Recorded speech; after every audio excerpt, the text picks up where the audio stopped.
National Gaming Control Board explains support for casino project. UPNG students demand apology from media. And more concerns on overcrowding in primary schools. This is National EMTV News with Helen Seah. Good evening and thanks for joining us for Wednesday's news. Our headline story is later in the bulletin, but first, Finance Minister Sir John Pundari has warned investors not to avoid paying tax or see them being forced to cease their operations in the country. Speaking in Porgera, Sir John says there is a shortage in cash.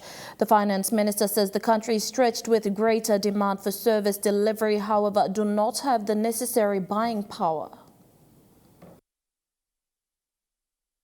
The Finance Minister acknowledged the difficult period the country is experiencing. He says huge debts have critically strangled the level of service delivery. Minister Pundari says cash is becoming scarce. The demand for money for health, the demand for money for education, the demand for money for litigated cases against the independent state of Papua New Guinea. We all want money, money, and money. Where is money going to come from? With ruling Marape Basit government focused to rebuild the economy, the Finance Minister believes all stakeholders must align to cushion some of the rough patches of the economy. He bluntly questioned and warned big corporate giants who continue to declare business laws. Pundari said either businesses pay tax or will be forced to leave Papua New Guinea. Why are you still in Papua New Guinea? Why wouldn't you close up and leave? There's something wrong. There's something not right. Maybe you are dishonest with my people and with this nation. Time for some forensic audits. Get up, do the right thing, do your books right, start paying some taxes. The Finance Minister further spoke of the recent presentation of the Porgera Mine Framework to Enga provincial government and landowners. He says the prolonged consultation has critically leveled the playing field. Pundari reminded investors of government's intention to embrace the Take Back PNG slogan. Other investors in the extractive industry will have to now think and come on board and do the right thing as good corporate citizens, not only of Papua New Guinea, but of the global community. If Barry can do it, you can do it also. Jagla Pava Jr., National EMTV News. Some students from the University of Papua New Guinea have demanded Post-Korea apologize for calling them thugs in today's paper. This follows yesterday's unfortunate turn of events where female students protesting the harassment on campus were denied their opportunity to speak in an open forum witnessed by the media. The media were attacked and could not continue reporting on the situation on campus. This afternoon's meeting was tensed, attended by EMTV and Post-Korea. Students who felt that they were not fairly treated by the media called for a meeting this afternoon. The students demanded for the media to apologize for calling them thugs. They were referring to Post-Korea's headline today. We are not all thugs here. We are not criminals here. We are intellectuals. We are future leaders of the nation here. We, the University of Papua New Guinea, want a public apology letter. You should have to publish it in the newspaper, in Post-Korea, maybe tomorrow or before tomorrow. On one condition, if you people are not doing that, we will sue you. We, as male students of UPNG, will sue you. EMTV and Post-Korea were the only media at this meeting. Their demand put Post-Korea in an awkward situation. The reporter had to leave. Yesterday, the university student body led by female Vice President Nancy Paglau staged a peaceful protest calling for an end to sexual and verbal harassment on campus. Media personnel who were present to cover the event were attacked by a mob of disgruntled students.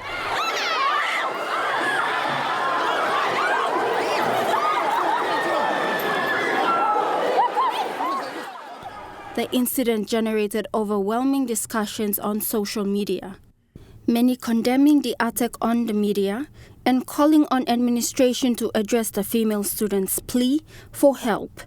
Chancellor Robert Igara assured the students the university will work together with them to ensure the campus is safe for all. We have to work together for our daughters. You sons have a duty to give them all the assurance that they are safe, that they can study at any time, they can walk around at any time, and they're safe. Anybody outside touches them, you have to stand up. Yana Zoriri, National EMTV News. Central Provincial Government has appointed its Small Craft Act Implementation Project board members. The board members will ensure the Small Craft Act is fully implemented in the province. The board will be sworn into office next week, followed by an induction program and a workshop for the board members and inspectors. The Provincial Small Craft Act Implementation Board is made up of Central Provincial Administrator, Provincial Police Commander, with representatives from Elamotos and other business houses. The board members are responsible to work in partnership with the National Maritime Safety Authority to ensure the Small Craft Act is implemented in the province. The induction and swearing-in of the board, which was supposed to be held today, was deferred to a later date. Before the board actually take their responsibility, they must know their roles and responsibility and to understand this Small Craft Act. So basically that was the program today. We can't have this induction comments today because of the lack of board members. Only 2 showed up. We will have that induction comments next week that will coincide with the inspectors training. The Small Craft Act came into effect in 2015. According to the Act, all maritime provinces must have a Small Craft Implementation Board in place. In 2014, plans to establish the Small Craft Registry was transferred to Central Provincial Traffic Authority. However, it was transferred back to the provincial government in 2019. In a Provincial Executive Council decision, the Small Craft Act Implementation Board was appointed. So far, most maritime provinces have established their board, with 2 provinces yet to have their board in place.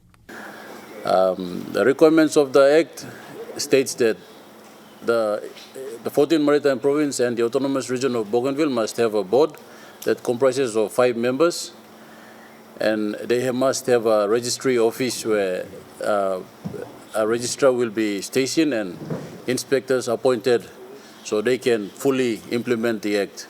With Central Province being a maritime province, this board is vital to ensure all small crafts in the province are registered and ensure all commercial crafts comply with the Act. This will also generate revenue for the province. Revenue collection, all the monies that are coming out from registration, licensing, penalties, court fines, whatever, it will all go back to the province. NMBC will never take a toya from those monies. So. The board will be sworn into office next week, followed by an induction program and a workshop. This is to ensure the board members, including inspectors, police officers and fisheries officers, better understand the Act. People who are going to be trained, relative functions like fisheries officers, did a lot of to do with boats. Policemen, of course, they are there to police any laws, and LLG managers, because these are the ones who are down at the place where we have these small crafts located. Rayon Lakingu, National EMTV News.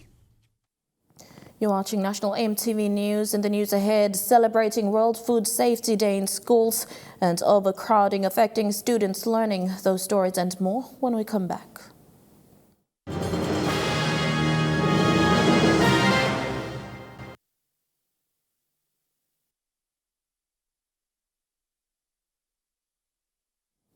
Welcome back to the news. In concluding World Food Safety Day celebrations in the country, the Department of Agriculture and Livestock and partner agencies visited 2 schools in NCD yesterday. The delegation visited Woodstrip Demonstration Primary School and Kila Kila Secondary School to do awareness on food safety. Dennis Aurora with more.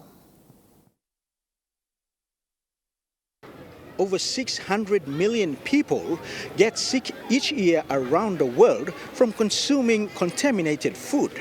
And among them, 5-year-old kids are the most vulnerable. Launched last week at Yarrawari Agro-Technical Secondary School, celebrations for World Food Safety Day were held at selected venues in Central Province and NCD over the past week, including Red Rice Project launching at Hisiu in Kairukuhiri District, Ruatoka Primary School at Kuikila in Rigo District, and yesterday 2 schools in NCD. In the morning part of the day, the team visited Ward Strip Demonstration Primary School, where awareness talks were delivered. Okay, because of the COVID that's going around now, the pandemic is still here. My advice to the children and to their parents, I think it's more wise. When we have assembly and other times that when we control, the students, they move. Even the population is greater, but they listen. In the afternoon, the delegation went to Kila Secondary School in the Moresby South electorate, where only grade 11 students were selected to participate in the session due to COVID-19 restrictions. As part of the awareness, informational videos and Q&A sessions were conducted with interaction between the visiting team and students of the school. Food safety is everyone's responsibility. Today, food is produced and processed in greater volumes and distributed over greater distances than ever before. However, if it is not safe, it is not food. Grade 11 students who attended the session will now do awareness to the rest of the student body in the coming week. It's really educational because so many students out there, they need to know the values of taking in food, safely. So the way they advocate for food safety, it really helps a lot of students because now we know when to avoid bad food, and also we can go to places where we can actually buy good food. They are doing the awareness of World Food Safety Day. I think that's very important to us because we don't do balanced meal every time.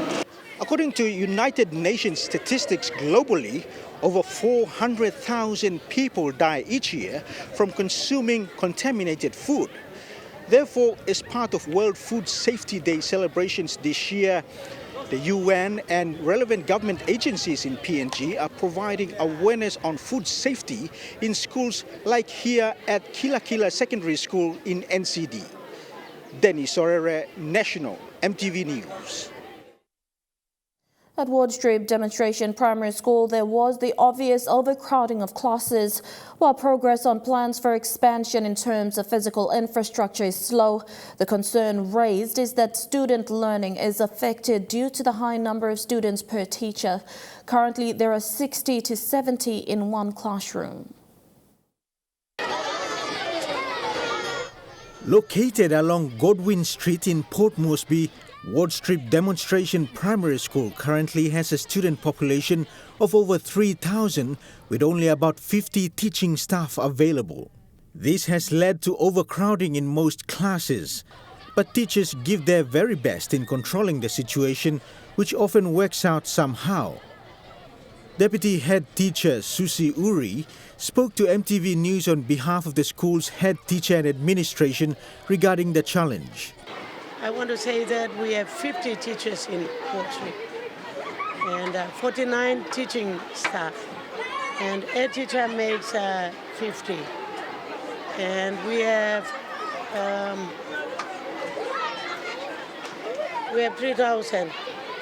3,400 students and 500, but then like transferring out and because of coronavirus and some didn't come, the number has gone down. And it has gone down to maybe 3,300 and something. Mrs. Uri says many parents in the city opt for their children to be enrolled at Ward Strip and they cannot turn them away despite the large student population. And so the school is in need of further infrastructure development due to the increasing demand. You look at the school, Ward Strip Demonstration School, physical features is too small. And we want the buildings to go up. And at the moment, all these classrooms are filled. All the classrooms are filled. If we are talking about infrastructure in building in classrooms, we are thinking about going up the ladder and not extending that way, but going up. Some classes they have 50 and over, others 60, 70, 80 in each classes. The challenge of the school's huge student population was put to the test yesterday as it hosted a delegation from the Department of Agriculture and Livestock and partner agencies as part of celebrating World Food Safety Day. This was after grade 8 students set for their mock examinations. With students sitting in the sun at the main assembly area to be part of the information sessions on food safety, teachers and senior students tried to control movement and behavior of students as the program went on, but it seemed a difficult task. The challenges that I had today, you saw, was that because of the timing. Because of the timing was not right, and making the students to sit in the sun. I mean, just generally, not only today, but today we have issues in trying to control kids. We don't have any issues. Today is the first time that we had, because they saw the truck, they saw the posters, and they saw all these things. They saw the visitors there, invited guests. The program eventually ended well with the delegation presenting some giveaways to the school, but with some lessons learned on the issue of the large student population given the limited land area. Dennis Sorere, National MTV News. The PNG government and European Union will soon commission 60 structures in 7 TVET institutions in the country. Bulolo Technical and Vocational Education Training Center in Morbe Province is one of them. Building infrastructures include classrooms, dormitories, staff houses and workshops, among others. Bulolo TVET is lucky to be a recipient of the EU funding under the Human Resource Development Project Phase 2. The total grant from EU is approximately 86.8 million and cover areas of infrastructure, TVET teacher training and supplying of tools and equipment for trade skills. For Bulolo TVET, the learning institution now has new structures, better equipment and teacher-related materials to improve learning. Other centers to benefit from the EU funding include Badili in NCD, Raval and Kabaira in East New Britain, Kamaliki in Eastern Highlands, and Pompampus and Laigam, both in Enga Province. In Kabaira, the 7 new staff houses is timely to address teacher and transport woes faced by the administration and staff. We will have more teachers in school, and it will be more effective in supervising the students as well as the extracurricular duties that is required from the administration to the teachers. Lydia Nansu is directly benefiting from this intervention from the European Union. Young Lydia is the only female in a class studying the trade of welding and metal fabrication. She is among the many other students who will benefit from the European support to this learning institution.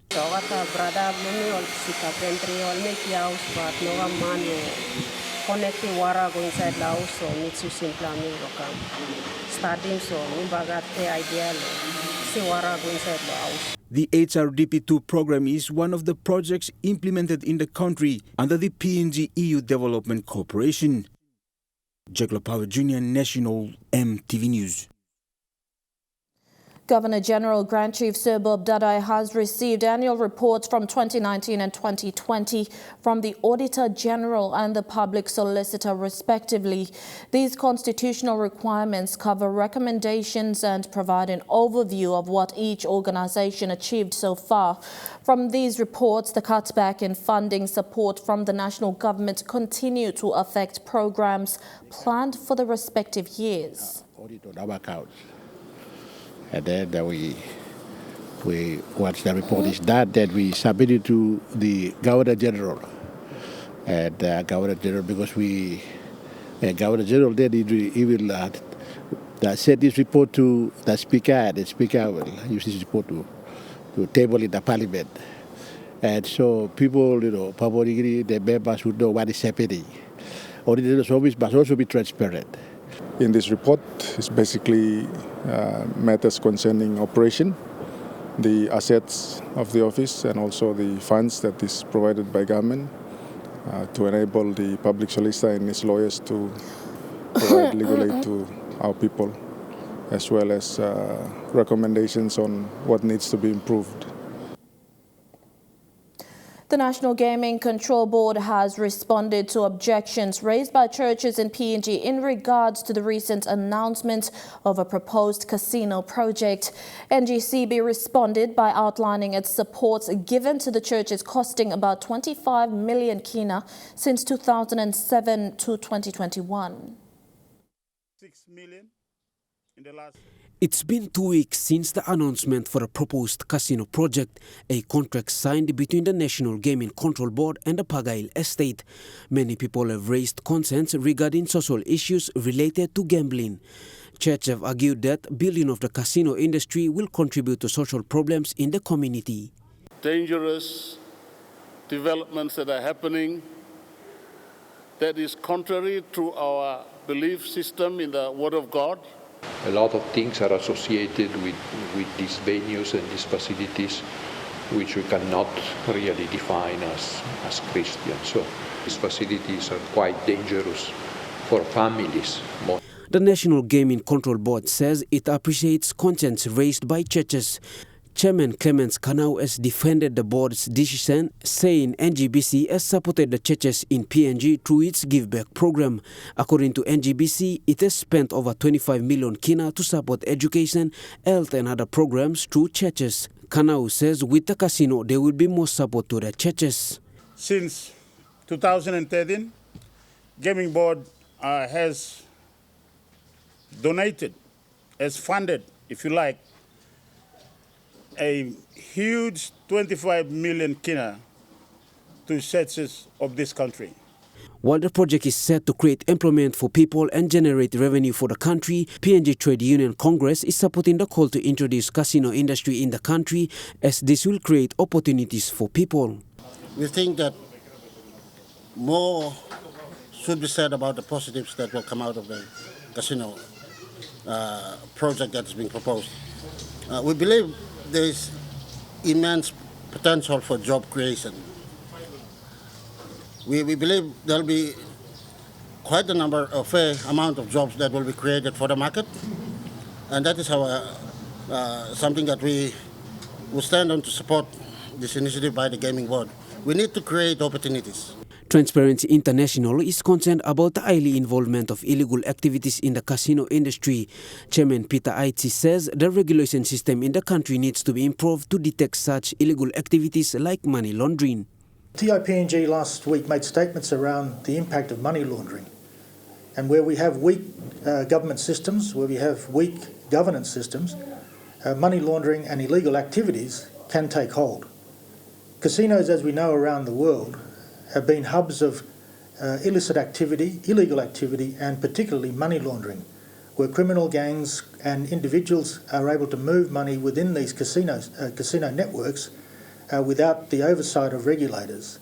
So as a result, given our weak government systems within the country, within Papua New Guinea, TIPNG remains very concerned that the introduction or the establishment of another casino would result in an increase in these illegal activities. Suli, National EMTV News. After almost 3 years, a BSP sub-branch has been established in Koroba, Hela Province. The banking facility will cut down the long hours of driving into Tari to access banking services. Koroba MP Petrus Thomas is urging locals to take ownership and protect this service.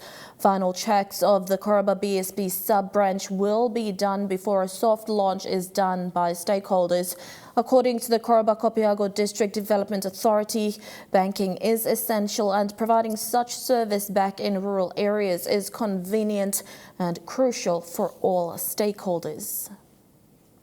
And now looking at the NASFund market reports, the kina opened unchanged at $0.2850 in the interbank market. At Bank South Pacific, your kina will buy $0.2775 $0.3529 Australian dollars, $0.3815 New Zealand dollars and 29.76 Japanese yen. Looking at commodity prices at New York closed, gold is trading higher, coffee closed lower, cocoa and copper closed higher. Palm oil and copper closed higher, crude oil is trading lower. And on the stock market, the Dow Jones closed lower, the ASX 200 is trading higher, and the All Ordinaries is trading higher.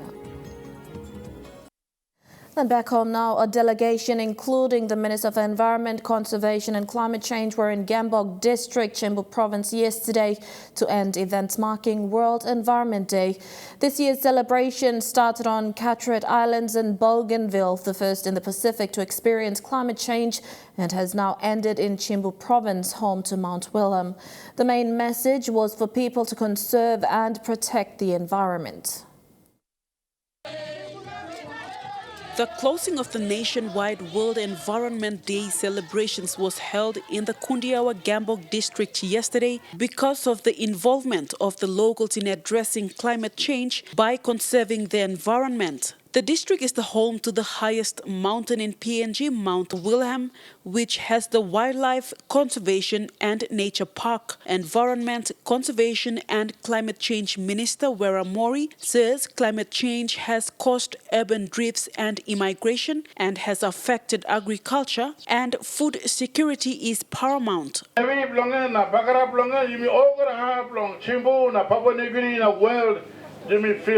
So me as a minister, me must not stop sit down long hours and stop long office, but me must take him action. Local farmers in Gambok district showcased their produces and organic vegetables during the event. Their immediate need is to find a market so that they can sell their produce such as bulb onion, broccoli and strawberry. The Environment and Climate Change Ministry has partnered with ADB to upgrade the Kundiawa to Gambok Road so that tourists can visit Mount Wilhelm. People who Simbuna, Gembok, you people here. The Conservation, Environment and Protection Authority, or SEPA, and the Climate Change Development Authority are urging Papua New Guineans to take ownership in conserving their land, waters and animals and protect it to minimize the effect of climate change. Funding is needed from the national government so that SEPA can continue to maintain the rundown wildlife sanctuary and conservation and nature parks. People like walk boom one time come up in this walk long environment. Because you got one environment, now one bush, now you need to look at the bush. Partners involved in the conservation program are Wildlife Conservation Society and the USAID Lookout Him Ground program. They work with government and stakeholders to reduce threats to PNG's biodiversity. The Bismarck range from Jimmy in Jiwaka province to Mount Wilhelm in Chimbu province and to Yonki in Eastern Highlands are the main areas of conservation work. The vision of your representatives in government, the vision of SEPA, the vision of CCDA, the vision of our partners at WCS, to work with your CBOs, to work with your communities, to hold each other accountable. The World Environment Day celebration nationwide is a drive to protect the environment and a way of selling PNG at the global stage. Come November this year, Minister Wera Mori will chair the Coalition for Rainforest Nation Conference in Scotland. This, in a way, will improve the funding and capacity building of conserving the environment and improving in climate change. Vasinata Yama, National EMTV News, Kundiawa. Coming up in Trukai Sports, support for Rugby League club Paga Panthers and Maggie Highway Rugby Nines. Stay with us for the details.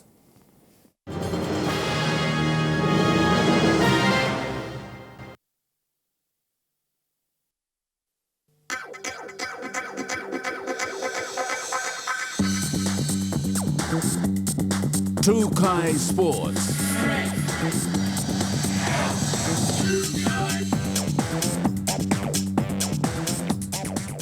Welcome to Trukai Sports.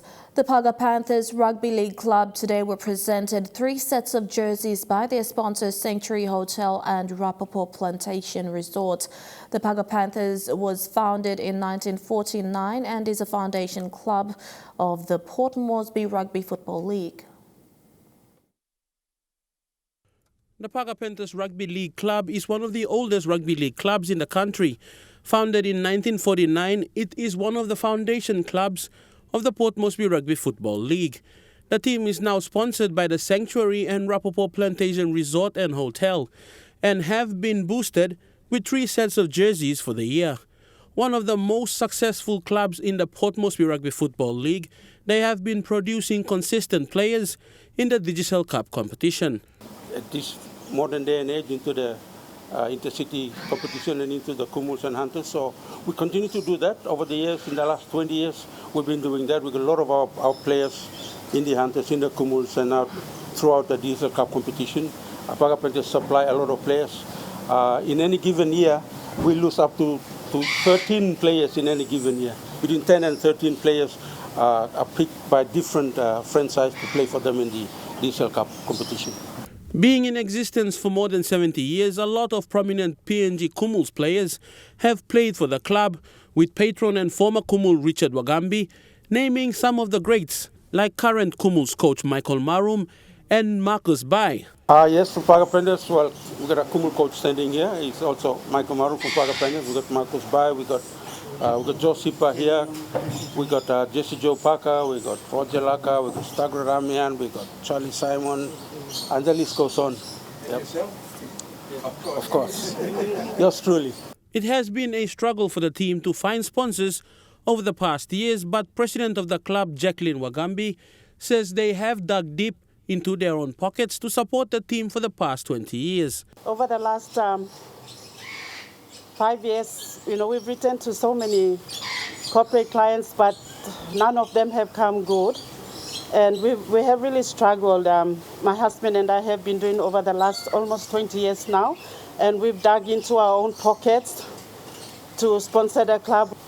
Richard being the club patron, he goes out of his way to financially help the boys. He even provides transport right up to 9 miles to drop off the players. He comes home at 10 in the night. The players were happy with the jerseys presented to the club, which will feature in this year's Poma RFL competition. My teammates will be so excited. We just had the rumors, but now I see it's official that we're going to wear this jersey for this year. The boys there at the training ground, I think they have heard about it, and then I think they are waiting for it. I'm not awesome team solo, plus a play them, but it's like a family thing. Fidelis Sukina, Trukai Sports. The SSG Roosters have been crowned the champions of the Maggie Highway 9's tournament. Team SSG outplayed Buria Brothers at Kwikila in front of a packed crowd. SSG Roosters grabbed the cup and 10,000 kina cash prize as the winners of the competition. 32 teams participated in the Maggie Highway 9's tournament held over the weekend at Kwikila Station in Rigo. In light to COVID-19 pandemic, the 4 days competition sponsored by Nelson Lawyers is part of the Southern Region Confederate program aimed at reviving rugby league in Southern Region. Yesterday, the tournament held its finals. The opening match was in the bowl finals, which saw the Bessa Eels from Rio Coast taking on the Seda Raiders. Team 1. The Raiders swayed their way out with 2,000 kina cash prize and trophy after beating the Eels. The Aspen Medical Stingrays from Port Moresby Southside pushed their way through to the plate finals, playing against the Velerupo Dragons from Arama Coast. The Dragons proved their worth in the tournament, grabbing the plate and 4,000 kina cash prize. The highlight of the comp saw a well-experienced SSG Roosters crack the underdogs Buria Brothers from the Motuan coastline of Erie. The fishermen couldn't hold on to a determined SSG Roosters, trailing behind 16 points to 28. The Roosters, led by former Dabaris halfback Junior Bello, were crowned the champions of the Maggie Highway 9's tournament. SSG walked away victorious with the cup and 10,000 kina cash prize. Suli, Trukai Sports. And that story ends Trukai Sports with a report up next. Trukai Sports.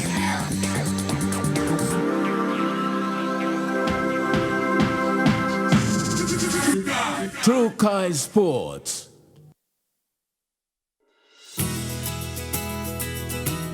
This weather update is proudly brought to you by MoniPlus. With you always.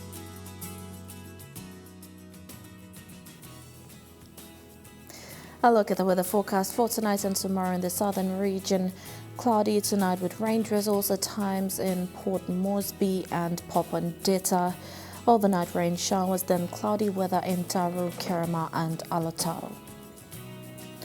In the Momasa region, cloudy with overnight rain showers in Lae, cloudy periods with brief showers in Medang, Wewak and Vanimo.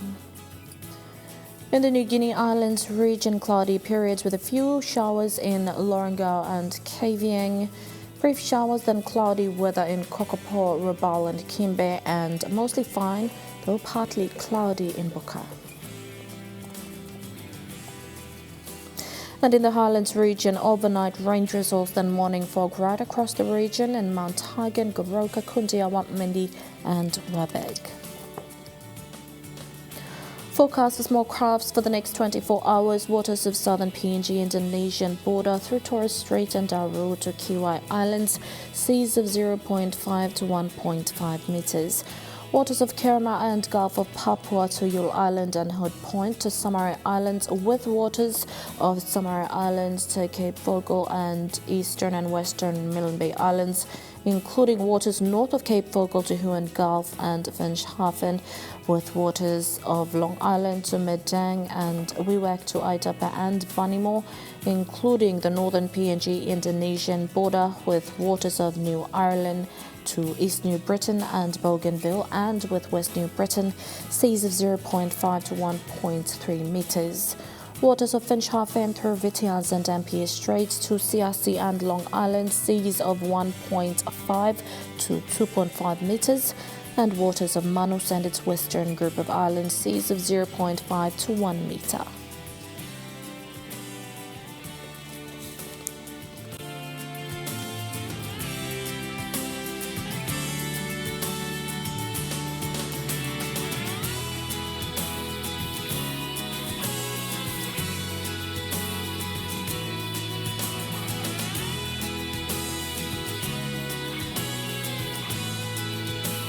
A look at the ocean forecast for PNG areas in the Coral Sea.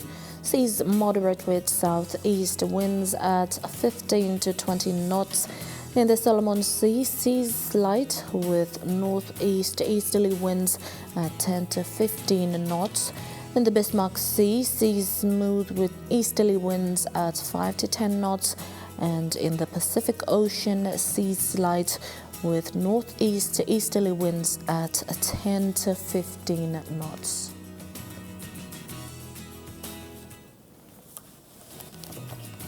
The weather update was proudly brought to you by MoneyPlus, with you always. And that's the way it is this Wednesday, the 9th of June 2021. On behalf of the news team, pleasant viewing, be safe and good night.